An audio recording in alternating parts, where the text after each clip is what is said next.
Nous appelons à la désescalade et à la cessation des hostilités en Ukraine pour une solution négociée afin d'éviter le risque catastrophique d'un conflit potentiellement mondial. La négociation et la discussion sont les meilleures armes dont nous disposons pour promouvoir la paix. Je lance un appel pour la mise en place d'une mission de médiation de haut niveau à laquelle l'Union africaine est prête à apporter sa contribution.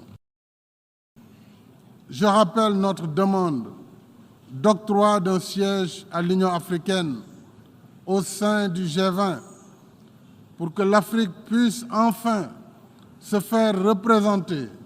là où se prennent les décisions qui engagent 1,4 milliard d'Africains. Nous sommes préoccupés par le fait que la perception du risque en Afrique continue d'être plus élevée que le risque réel, ce qui renchérit les primes d'assurance et pénalise la compétitivité de nos économies. Il est légitime et juste et équitable que l'Afrique, continent le plus en retard sur le processus d'industrialisation, continent le moins pollueur,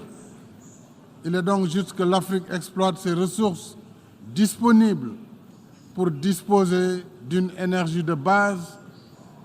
afin d'améliorer la compétitivité de son économie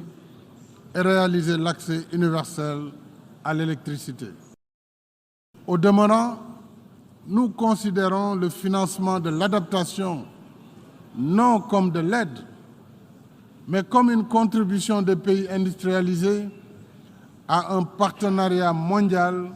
solidaire en contrepartie des efforts que fournissent les pays en développement pour éviter les schémas pollueurs qui ont plongé la planète dans l'état d'urgence climatique actuel. Je suis venu dire que l'Afrique a assez subi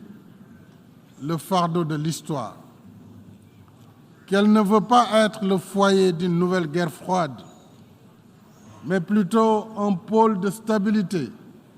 et d'opportunité ouvert à tous ses partenaires sur une base mutuellement bénéfique. Je suis venu dire que nous n'ignorons pas l'Afrique des problèmes, qu'il faut pacifier et stabiliser. Mais je suis également venu dire que nous avons aussi l'Afrique des solutions